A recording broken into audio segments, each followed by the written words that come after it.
Welcome to the OnScript podcast, your home for world-class conversations on scripture and theology, where you get to meet some of the best in the field. Visit us at onscript.study. Say hello on Twitter at OnScriptPodcast and stop by our Facebook page at facebook.com/OnScript.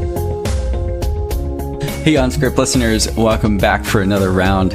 I'm Matt Lynch, a co-host from Westminster Theological Center in the UK, along with Matt Bates from Quincy University in Illinois, Drew Johnson at King's College in New York City, Aaron Heim at Denver Seminary, and Chris Tilling, who allegedly works at St. Mellitus, but who is constantly trying to, quote, break into the modeling industry, and has asked specifically if any of our listeners have any good contacts for him.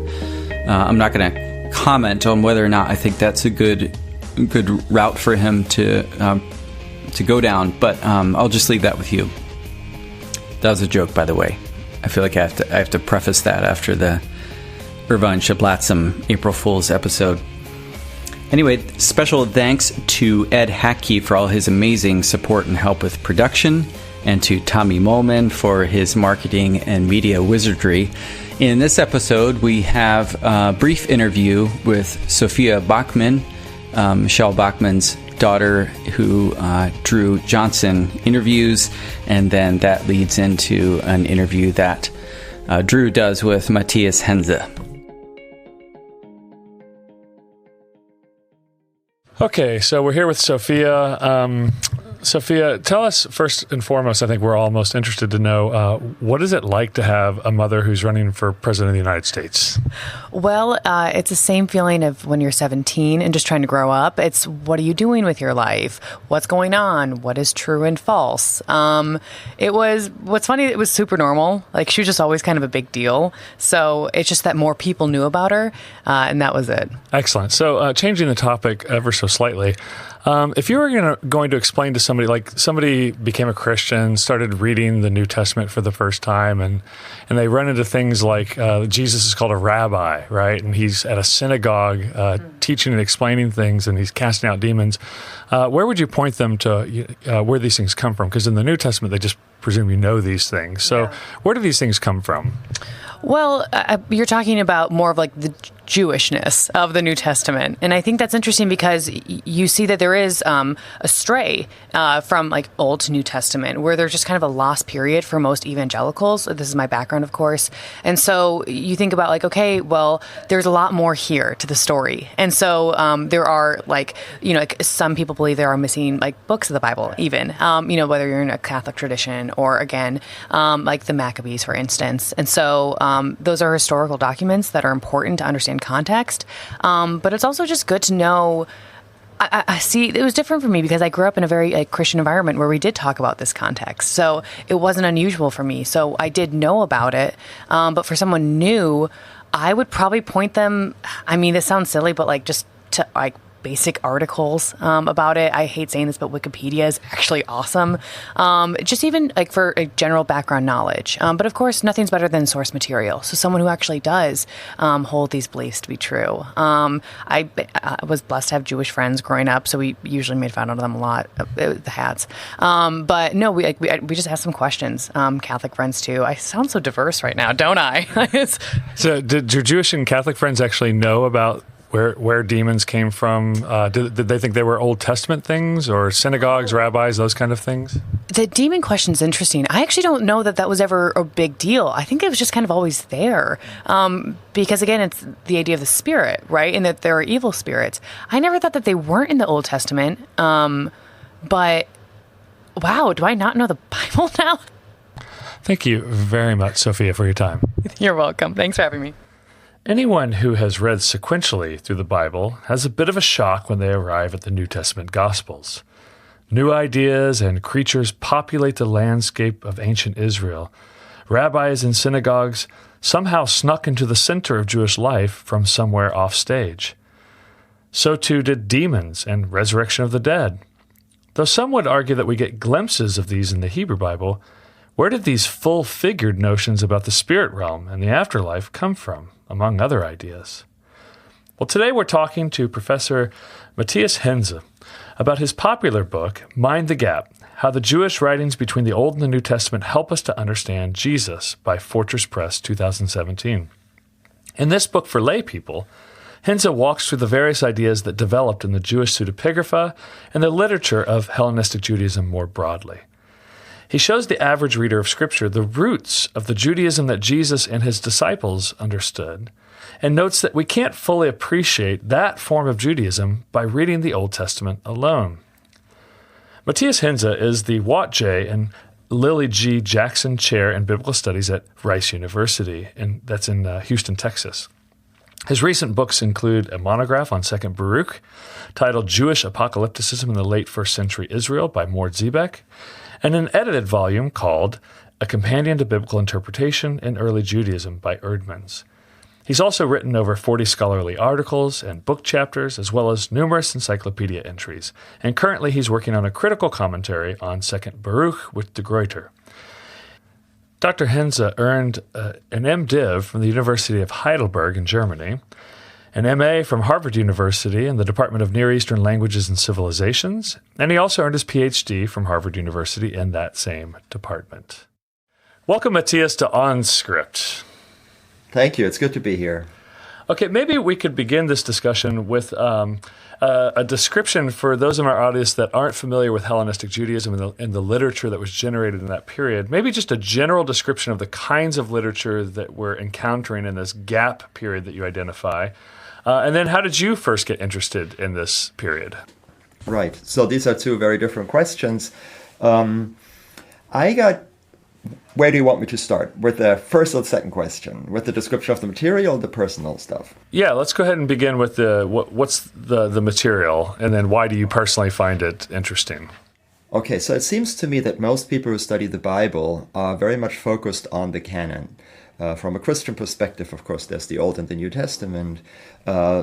Jews who study the Bible study the Hebrew Bible, and then they sort of jump to rabbinic literature. And both on the Christian and the Jewish side, there's a real danger that you overlook the fact that in between the Old and the New Testament, or on the Jewish side, I would make the exact same argument, in between the Hebrew Bible and the earliest rabbinic literature, there's a sizable gap. There are 400 to 500 years, depending on how you date these books, of a very rich corpus of Jewish literature that is simply overlooked. And when I say overlooked, I mean that if you go to a seminary, to any divinity school, even any university, and you get a formal education in biblical literature, there is somewhat the implied notion that the Bible is all we have from this period. That's all the literature there is.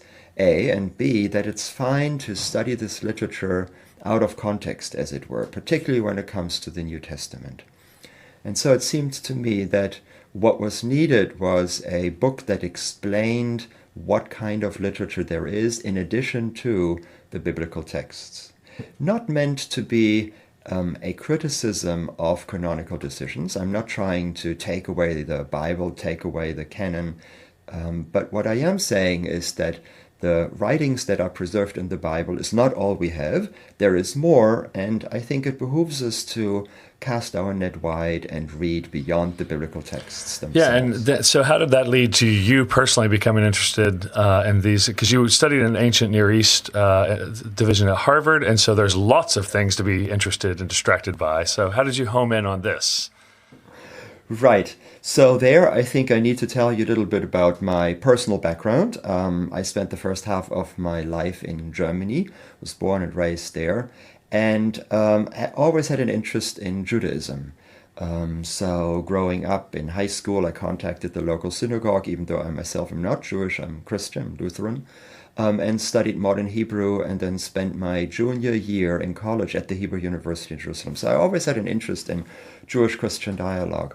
And then I studied Protestant theology in Germany, and then, as you say, went to Harvard and wanted to sort of supplement my education that I had received from the University of Heidelberg, and did that, but again had an interest in Judaism, the beginnings of Judaism, of Rabbinic Judaism, and how it relates to the birth of Christianity.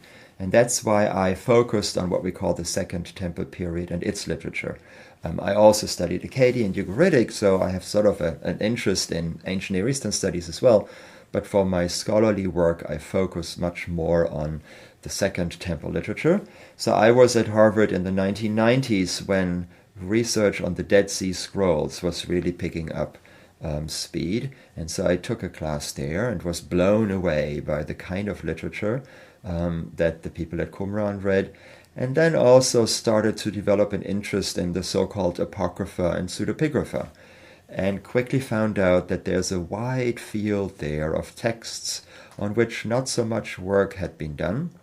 And I firmly believe that once we integrate this with biblical studies, it really opens up many, many doors for further insights and research. Well, thank you for that. You write in your introduction that you realized that you had mistaken ideas about the Old Testament when you started looking for characters and ideas in the New Testament that you found in the New Testament back in the Old Testament. And so you say, quote, I was looking for passages about synagogues and rabbis and Pharisees that simply don't exist. And then you go on to say, the Old Testament cannot explain the Jewish world of Jesus. Now, can you explain what you mean by that last sentence? Because I think a lot of people, that will catch them off guard. Right, yes, absolutely. So what happened to me was that I was beginning to study the New Testament in earnest, and I was struck by the many Jewish elements that there are in the New Testament. Thinking of Paul, but I'm also, of course, thinking of the Gospels, that in which Jesus is described as being firmly embedded in the Judaism of his time. He's a very active participant in the debates. And many of the issues that I mentioned are not fully explained, right? We read of Pharisees, Jesus called a rabbi, we read of synagogues. But I felt I was ill-prepared to understand what exactly it is that the evangelists were just taking for granted.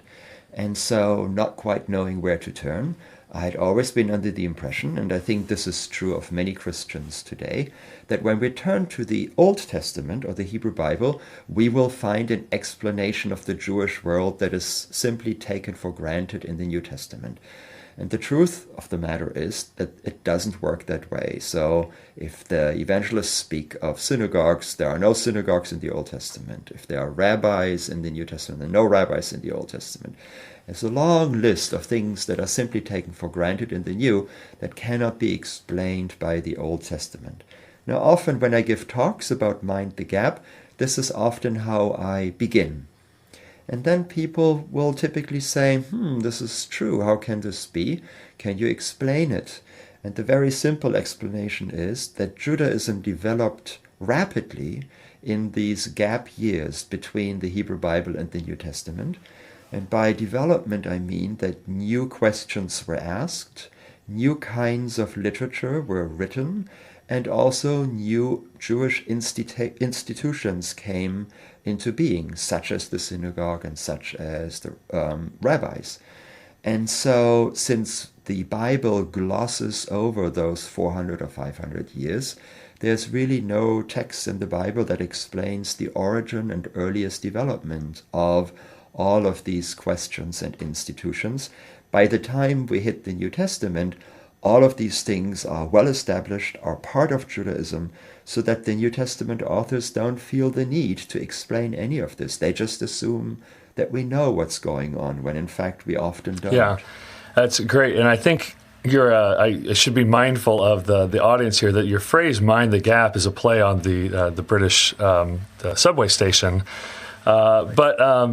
But indeed, you say later in the book, there is no gap in the history, religion, and literature of ancient Israel. The gap is actually a phenomenon of the Protestant Bible that you're referring to. So you want to be very careful to say you're not actually talking about a real gap, but a perceived gap. So I think that's an excellent point you're making. Really what I'm doing in the book is I try to translate what scholars have been working on for about 50 or so years, when scholars develop really an interest in these gap years, and try to translate it into a language that is accessible to the non-specialists. And so the non-specialists, by and large, will only read biblical texts, and for them the gap is real. And so I'm just bringing to the attention something that viscerally they had known for a long time. But when I then go back to my scholarly friends and say I'm writing about the gap years, they will be very unhappy. And they will say, well, the very point of our research is to show that there is no gap. The gap is just the result of the production of the Bible.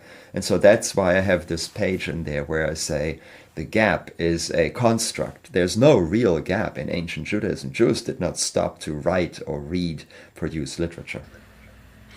Yeah, I want to go back to that point you made prior, that there's new types of literature emerging in this period. And you say that some of that literature is actually modeled after the biblical books of the Hebrew Bible, what we call. What would you say, if you were just a broad brushstroke, what would you say are the prominent qualitative differences between the literature during this period of Hellenistic Judaism and the biblical literature of the Hebrew Bible? What would be defining features? Yes. So I think there's a lot of continuity. I'm not saying that the Judaism of the Second Temple period is radically different from Israel during the biblical period. But it is also true that it has changed significantly, and many of these changes are expressed in the literature. So, for example, questions about the end time become much more prominent, and I talk about this in the book as well. Very basic questions of what happens to you when you die. Is there something after death? Is a topic that most of my readers will take for granted is addressed in the Hebrew Bible, whereas in fact it is not.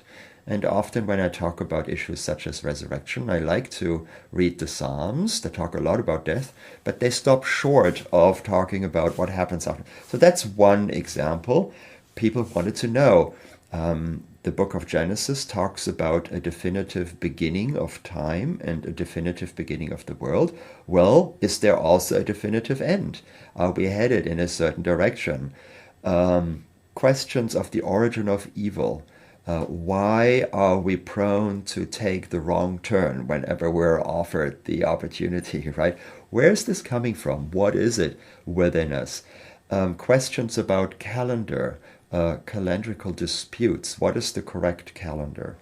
The prominence of scripture and scriptural interpretation, the formation of communities of faith, or the early synagogues, that are less focused on the temple in Jerusalem and more concerned with the interpretation of the Word of God, which now becomes increasingly a written Word of God rather than an oral word between God and the prophet, right? These are all fairly new phenomena that are expressed in these texts. Yeah, if I go back to one thing you pointed out, I think it's the thing that always catches Christians off guard, especially if you talk to a Dead Sea Scrolls scholar, they're always going to bring up this issue of calendars. They know more about calendars than anybody else, it seems. So, that's a good example of something that I don't think Christians at all think about the metaphysical nature of a calendar and are quite surprised why that's such a big issue for these people. So maybe you could just give us a word or two on why that's the case. Yes, so most scholars believe that the people who gave us the Dead Sea Scrolls went into the self-imposed exile at this place we call Qumran on the northwestern shore of the Dead Sea because of disputes with the Jews who were running the temple in Jerusalem over the calendar. That was certainly not the only issue, but it was one of the central issues. If the Torah stipulates that you need to keep certain holidays on certain days and that you need to perform certain ritual religious acts on certain days, and if you're following the wrong calendar, you are in violation of these commandments. So I agree with you that for most Christians, this will not be a huge issue. But then I tell them, okay, let's celebrate Christmas tomorrow and Easter the week thereafter. Why not? Let's just lump it all together. And then, of course, the response will be, well, you can't do that. That's just not right.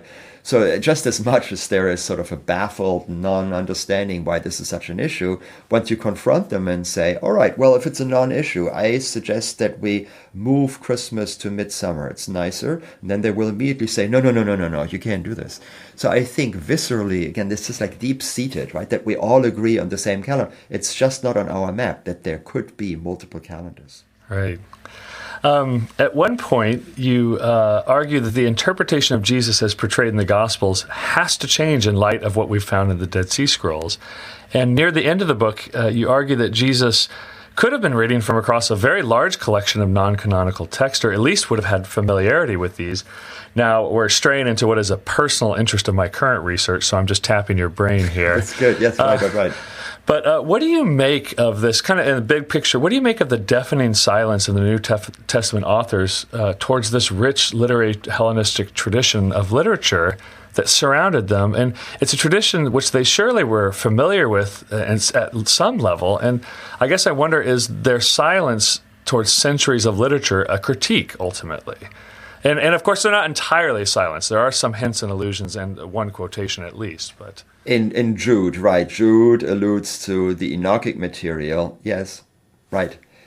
So I think that's a great question, and I'm sometimes being asked, how can you be so certain that these texts that you talk about, the Dead Sea Scrolls, the Apocrypha and Pseudepigrapha, really did play the role that you claim they did, right? I tell you another thing before I answer your question.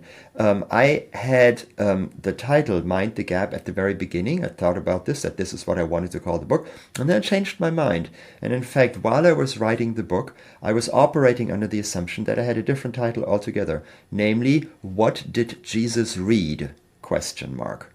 And then the publisher, Fortress, decided against that title because they liked, I think, Mind the Gap. They thought it was more catchy. But I think what I was trying to bring across is that, and I sometimes say this half-jokingly to my audiences, if you could travel in a time machine and you ask Jesus, what did you read last night before you went to bed, right? Before you fell asleep? Chances are that Jesus, or any intellectual of the time, any rabbinic authority, would give you the title of a book that you don't even know existed. And the simple point I'm trying to make there is that the literature that was in circulation in the first century in Israel was much, much, much broader than the Bible would lead us to assume. So to answer your question, I'm not making any claims in the book that any New Testament authors, any of them was familiar with any particular apocryphal or pseudepigraphic book. So I'm not making the case for a one-on-one literary dependence of the New Testament on this literature, but rather the case I'm making is a broader one, namely that these books inform our understanding of the religious environment. They inform our understanding of the origins of demons, of the beliefs in the resurrection, of the many, many beliefs there were in a messianic figure, of what would happen at the end time, and on it goes. So I cannot and do not want to prove that any particular text was read by any particular author of the New Testament. However, my claim is that these texts inform us in a very rich way of the general religious environment. And going back to the issue of their silence, do you see that at all as a snub or a critique, or do you think they're taking some of those ideas and saying we want to push them in a different direction? Probably the latter. I think that what characterizes Second Temple Judaism, which includes the time of Jesus, of course, is a variety of viewpoints, a large variety of opinions on just about any matter. And even if you read the Apocrypha, Pseudepigrapha, the Dead Sea Scrolls, they will hardly ever refer to other apocryphal or pseudepigraphic writings. That's just not how these authors operate, right?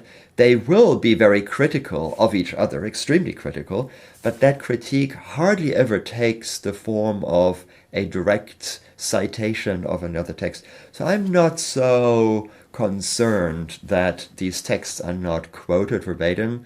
I think they're definitely there under the surface, and the New Testament authors just assume that we know this stuff, and then they can take it in whatever direction they want to run with it. Yeah, that's very helpful.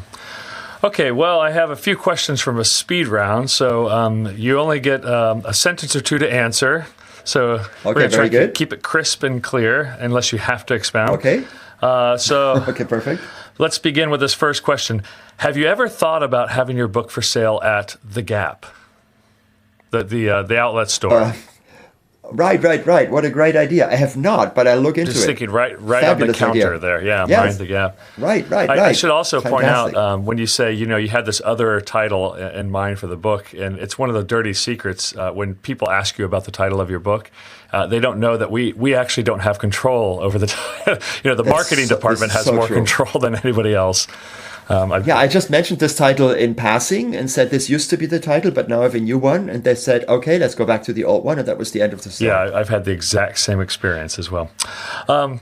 So for helping people think about this, maybe who are new to this literature or want to bring this into their own academic setting, if you could offer a class on the gap, what would be the required reading on your list for that course? Primary texts from the gap years, the Jewish texts. I hope people would have a basic introduction to the New Testament, and then to juxtapose the two and be very specific in finding out how early Jewish literature can inform and in fact change our reading of the New Testament. That's great, and I think there's going to be a lot of listeners who are going to want me to ask the question of, so what do you think of Jimmy Dunn, E.P. Sanders, N.T. Wright's work on this topic? I think it's extremely helpful. I think it really changed the discourse in New Testament. I read these people all the time. My emphasis is on the Jewish literature. That is to say, many New Testament authors say that Jesus was a Jew and allude to the Jewish background, but then don't do very much with it. They really don't engage early Jewish texts the way they would engage the New Testament. So a large reason why I wrote the book is to ask exactly the same questions that these, our forebearers, if you will, have introduced us to, which is extremely helpful, but to approach the question from the other side, namely from the Jewish side of things. Excellent. Okay, now this is going to be a hard question. I'll just warn you. What do these four humans have in common? Georgia May Jagger, Lauren Hutton, Elijah Wood, and Madonna? Oh, that is a hard question. I don't know. Appeal to a general audience. I don't know. Being revolutionary, fresh ideas. They are revolutionary. They're all celebrities with a gap in their front tooth. Right. Yeah. Yep. Okay. Onward and downward. If I were to have dinner at your house, what adult beverage would you serve me? Wine. Sorry. Any particular kind? That's okay. Red wine. French red wine is what I would serve you. French red wine. Yes. Okay. Instead of mind the gap, you want to take a guess at what they say in the New York train system? Oi, what do they say? I forget. You have to help me out. Well, so we don't use, in American English, we don't use mind as a verb. Uh-huh. Yeah. So they say watch the gap. That's right, watch the gap, yeah. Watch the gap. Just briefly, my mother lives in Berlin, and so there they do translate this, and they use mind the gap, actually. She was delighted. Oh, really? Yeah, she doesn't speak much English, but she understood the phrase. Yeah. Interesting. I did look up various linguistic translations of it, and some of them are very long, actually, so not nearly as catchy as Mind the Gap. Okay, what's your funniest one-liner joke? One-liner joke? I don't have one. I'm sorry. I recently team taught a class on Jerusalem and went with a Jewish colleague who was very, very good. And at the end of the class, one of my sons was in fact in the class. He came to us and he said, "Your colleague was fantastic. You, on the other hand, were yet again completely useless." I don't know. It's not really a joke, but it's a story from home. And it's a one-liner that gets people. Yes, gets people. Let's see. At the SBL annual meeting, what do you most look forward to? I assume you go to SBL AAR most years. I do. Yes, all the time. Yes, it really has become a second home for me. Because I used to run the pseudepigrapha section there. I just stepped down because of time limits. But I do go to the pseudepigrapha, apocrypha. I have an interest in text criticism. I do go to the Dead Sea Scrolls units and these kind of things. It's a fabulous gathering of like-minded people. Yes, I used to chair a session there as well, and I feel like when you're chairing or on a committee, it's more like slave work. Yes. And then you get off the committee and you feel free as a bird, right? That's true. That's true. So what do you, and be honest here, what do you most dread when you go there? Like maybe running into a particular person or a conversation or publisher meetings or... What do I most dread? Yeah, I most dread going into editorial meetings with colleagues when I know that I haven't done what I was supposed to have done. Not that that would ever happen. No, I understand. No. Okay, final question. This is going to demand some acting skills on your part. I want you to choose one of these people in a scenario to do an impersonation of. Okay, so here's your three scenarios. Emmanuel Tove delivering a toast at a wedding. Eugene Boring ordering a double cheeseburger at McDonald's. Or John Levinson begging to get into his local gym even though he's lost his membership card. So I'm supposed to be doing an impersonation. I know all three very well. I figured you would. Yeah, I know. And they're all very dear friends. I'm very bad in impersonating this. Yeah. So I think, I don't know, I would pick Gene Boring, but he's rather reserved, so it's difficult to... So how would he order a double cheeseburger at McDonald's? He would never go into it. Right? When I go and visit with him, he lives in Fort Worth, we always go to a barbecue place, and he is very quiet and reserved. So I'm sorry, I have to let you down on that one. That's okay. We tried. We tried, exactly. All right. So back to some more serious questions. You discussed evil spirits of the Hebrew Bible, and you distinguished those from demons and unclean spirits in Hellenistic Judaism, and it's a very interesting conversation. Actually, I wasn't fully clued in on that, so you helped me think through some of those issues. But I was surprised a little bit that you didn't comment on the contrast between the role of demons and desire in the Hellenistic Jewish literature and how that works out in the New Testament. Do you see those as continuous with each other, or do you see a contrast between those two? I do, yeah, it's a great question. So when I read the New Testament, it seems that to me the evangelists used terminology without drawing much of a distinction. I focus here on the demons and unclean spirits, and I focus on the Gospel of Mark because there I think they're particularly important. And I was trying to figure out whether there is a distinction, and I don't think there is. I think that's the demonic world taken all together, representing a different reality that is constantly all around us and that Jesus confronts. But I don't think it is the interest of Mark or of the other New Testament authors to further distinguish what exactly these demons do. The point is that they are easily put in their place, that there is no real confrontation, there's no real exorcism here, that it is enough for Jesus to simply show up and overcome them just by his presence.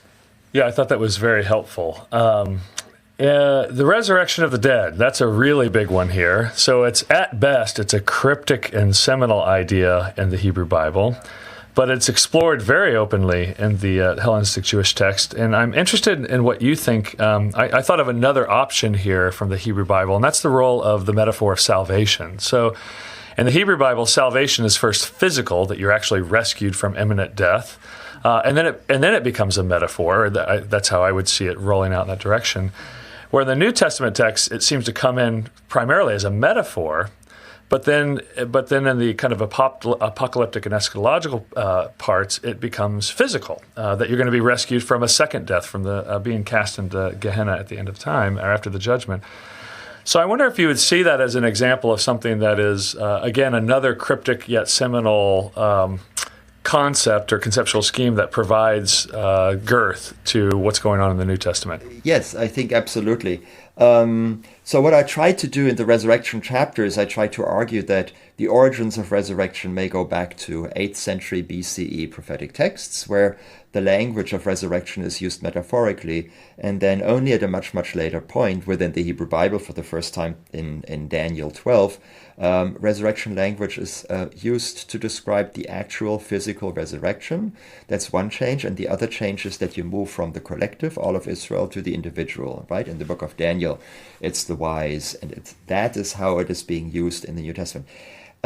I'm a little reluctant to draw a simple linear line there, a simple linear development. And I think your question is very well phrased, because what I don't want to say is that resurrection is simply a matter of a metaphor that was misunderstood or that was willfully turned into a literal belief when people were in dire straits. I think that's way too simplistic.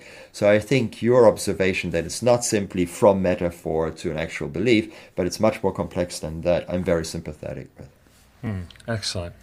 Good. I'm glad you're sympathetic with something I thought of. Yes, very much so. So we had talked before we started recording that, books like these can't cover everything, and you're slicing and dicing lots of things off to the side. But I did wonder if you could include a chapter, maybe in a future edition, called Jewish Views of Women versus the New Testament, or gap text views of women. What would you say about that? Yeah, I think that's a great idea.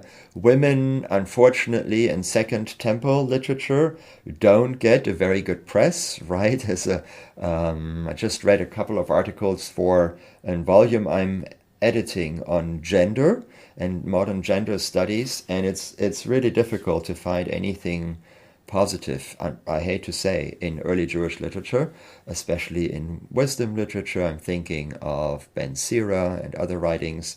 It's dire. When we come to the New Testament, there are, of course, a number of women that play significant roles, and they've been underappreciated, no doubt. I just had a seminar in which we read Matthew 1 and talked about the 4 women from the Hebrew Bible that show up in Jesus's pedigree there.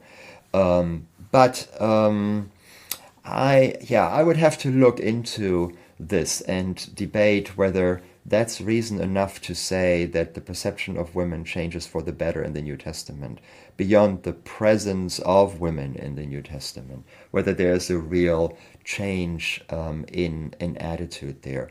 I try to stay in general away from contrasting the New Testament with the Jewish literature that's older than that, because that, to me, is a bit of a stereotypical perception, right? That there were all kinds of problems in Judaism, then Jesus came along with the New Testament, and all of a sudden things were better. So I try not to do this. So I'm just thinking quickly on my feet here, if I were to write a chapter on women, how would it fit in with the concept of Mind the Gap? How do Second Temple texts help us understand what's happening in the New Testament? I would have to think about this. But another topic that I was thinking about writing a 5th chapter, as it were, for the book, is that of the temple. Because of the temple in Second Temple period means something very different than it meant during the First Temple period. And there's certainly a great variety of viewpoints on the significance of the temple or the lack thereof, right? We just talked about Qumran and the Dead Sea community going into the wilderness. And so it would be interesting to look at the different New Testament communities, the different authors in the New Testament, and how they relate to the temple, and how that might help us understand how they portray the temple. Yeah, I've actually that would be. I wish that were in the book, because that's a pet topic of mine, and in Luke's gospel, for instance, that was one that I kind of walked through Luke and Acts and just looked at the disposition towards the temple, positive or negative, and I was shocked at how positive it was and how temple-centric Luke and Acts are. I mean, we know we know Pentecost and other texts, but it's throughout from beginning to end. And at the same time, you have a guy who's at least 12 or maybe 50 miles to the east or up the Jordan River, who's saying, "Come get baptized for the repentance of sins," which is, I'm trying to figure out how would people even make sense of some of these things. So Yes. Well, given that, in the final chapter, I appreciate the fact that you kind of turn this to really down-to-earth practical advice, and you give some advice that seems to have roots in discussions with churches and Christians of various sorts. So I'm wondering, maybe you can just give a quick report of what kind of pushback are you getting from Christians when you kind of throw out this idea that we absolutely must learn about the Jewishness of Jesus in order to understand the Gospels. Right. So when I was writing the book, I was giving talks on the various chapters in order to float the ideas and to see how people responded. And sometimes in the question-answer period, people were critical. And so I tried to incorporate the criticism into the chapters, and then at the very end decided I needed to ask the so what question. Why did I write this book? Everybody knows that Jesus was a Jew. Nothing controversial about this. What is it that you really want to bring across? So what were some of the criticisms? Some people asked me, we all know that Jesus is the Son of God. So why do you bring us these obscure Jewish texts that aren't even in the Bible? So to me, that indicates either a lack of or an unwillingness to think about the origin of ideas in historical terms. Or there is the perpetual perception that Jesus set things right that were wrong in Judaism, right? There's a very emphasized desire to set Jesus apart and to use Second Temple Jewish text as the dark foil against which Jesus shines brightly, which is exactly the kind of argument I'm trying to dismantle. So in the epilogue in the book, I try to anticipate some of the criticism. So the book has been out for half a year now. I continue to give talks on Mind the Gap, and a bit to my surprise, I've received very little pushback. These critical questions that came at the end of the talks: did Jesus really know this literature? How can you, just as you asked me, how can you be so certain that these texts were as influential as you make them out to be?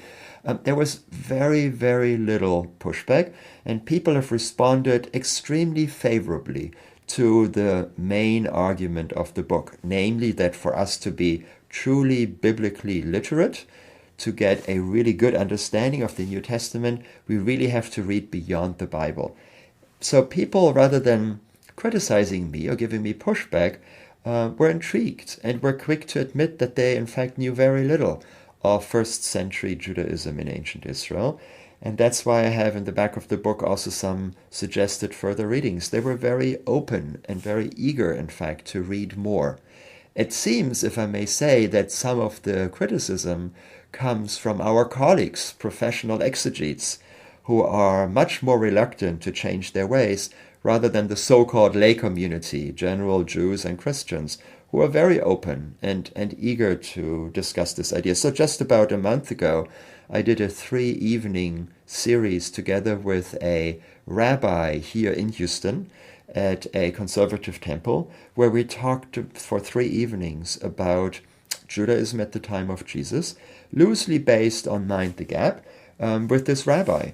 And there were about 100 people in the room, mostly Jews, but quite a number of Christians as well, who had come to the synagogue, Beth Yeshurun, a conservative synagogue in Houston. And we had a delightful conversation. And the Christians were very intrigued and very open-minded, and I got very, very little pushback. Well, that's good to hear. Okay, we have one final question on OnScript that we ask all of our guests, and it's a meta question. And the question is this: what idea or assumption, we could say person or scholar, but that gets a little bit too vindictive. So we'll say, what idea or assumption in biblical studies would you like to see just go away? Go away. Yeah. Supersessionism. That is the supersessionism, the idea that Christianity is somehow better than Judaism. Embedded in that is an anti-Jewish, or if you will, anti-Semitic idea that has been the cancer of Christianity and unfortunately of much of biblical scholarship since Christians have been around, right? It came into being really towards the end of the first, at the latest, early in the 2nd century, has never gone fully away. So just a basic acknowledgement that we're in this together and don't need to prove that we're somehow better than anyone else. I think that's the one idea. Well, Matthias Henze, thank you very much for your time. We really appreciate you taking the time to talk about this book. Of all your monographs, we picked a popular book, and so we thank you that you took the time to talk about this. Thank you. This has been Matthias Henze with his book, Mind the Gap, How Jewish Writings Between the Old and New Testament Help Us Understand Jesus, with Fortress Press. You can pick it up for just a few bucks at your local book outlet. Thank you again for your time. Thank you, Drew. It was a pleasure. You've been listening to OnScript, delectable conversations on scripture and theology. If this episode has brought you inner peace or lit your biblical fire, please consider a small donation of just $2 or $5 per month. Information on how to donate can be found at onscript.study/donate.